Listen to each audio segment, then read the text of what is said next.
যে মানুষ যাকে ইচ্ছা ভোট দিক, যে কোনো প্রতীক চিহ্নে ভোট দিক, সেটা হুমায়ুন কবিরকে দিলেও অসুবিধে নেই, আইএসএফকে দিন, বামকে দিন, কংগ্রেসকে দিন। কি মনে হচ্ছে যে কটা আসন পেতে পারে এবার বিজেপি?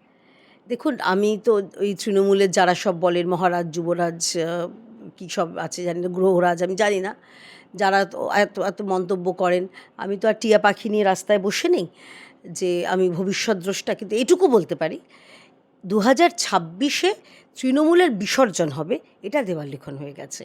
এটুকু বলতে পারি যে 2026 তৃণমূল ফিনিশ।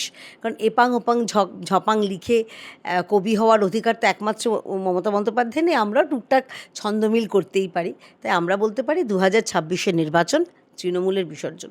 এটা আমরা না, রাস্তার মানুষজন সবাই বলছে, সাধারণ মানুষ তারা বলছেন যে এই চোরের দলটাকে আপনারা সরান, অপসারিত করুন। কারণ এই দল পশ্চিমবঙ্গে থাকলে, যারা নিজেদের বাংলা বাঙালি নিয়ে এত কথা বলে, তারা পশ্চিমবঙ্গের জন্য আদৌ কতটা ভালো করেছে বা ভবিষ্যতে করবে। কারণ দেখুন, ওই বলে না, হাঁড়িতে একটা যদি চাল টিপে দেখা হয় তাতেই পুরো ভাতটা বোঝা যায়।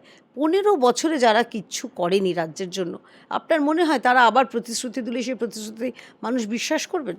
তো তৃণমূল যাবে, এটা নিশ্চিত। আচ্ছা, আমরা দেখেছি যে উত্তরবঙ্গ কিন্তু বিজেপির জন্য সবসময় একটি শক্ত ঘাঁটি এবং এর ফলাফল দেখে একেবারে নিশ্চিত।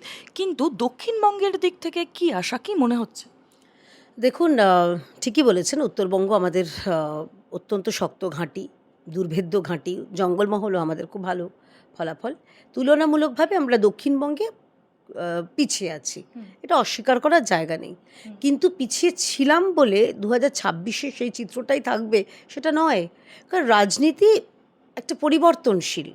রাজনীতিতে সবসময় কেউ বলতেই পারে না যে এই অমুক জায়গাটা আমার। আগে যেই জায়গাগুলোকে চিন্তা করে দেখো, যেগুলোকে বাম গড় বলা হতো, বর্ধমান, হ্যাঁ, সেটা এখন সবুজ গড়, এরপরে সেগুলো গেরুয়া গড় হয়ে যাবে। সুতরাং রাজনীতিতে জনতা গণদেবতা, জনদেবতা। তো তারা যদি মনে করেন যে না, আমরা এদেরকে সরাবো, এদেরকে সরিয়ে অমুক ককে সরিয়ে খকে এনেছে, খকে সরিয়ে এবার বকে আনবে, অর্থাৎ ভারতীয় জনতা পার্টিকে আনবে। সুতরাং ডেফিনেটলি আমাদের সেখানে দুর্বলতা ছিল, যে কোনো কারণে তৃণমূলের হতে পারে, সেখানে তৃণমূলের ধমকানো, চমকানো, শাসানো অনেক বেশি। আমি নিজে বিধানসভায় উপনির্বাচনে লড়ে আমি দেখেছি কিভাবে তৃণমূলের গুন্ডা বাহিনী তারা সাধারণ মানুষের বাড়িতে ঢুকে ঢুকে তাদের শাসায়। সুতরাং কিন্তু একটা জিনিস জানো তো, যে দীর্ঘ সময় ধরে কাউকে তুমি আটকে রাখতে পারবে না। তুমি যদি কাউকে দেওয়ালে কোণঠাসা করে দাও, করতে করতে করতে সেই মানুষটাই তোমাকে ফাইট ব্যাক করবে।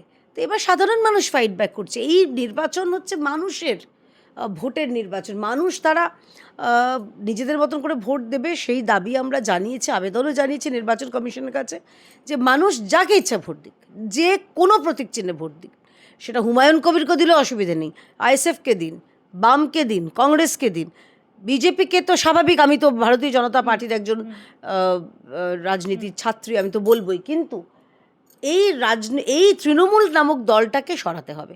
তো আমরা চাইছি যে মানুষ নিজেদের গণতান্ত্রিক অধিকারটা প্রয়োগ যাতে করতে পারেন, সেখানে যেন তৃণমূলী গুন্ডারা বাধা না সৃষ্টি করতে পারে, এটুকুই আমাদের দাবি।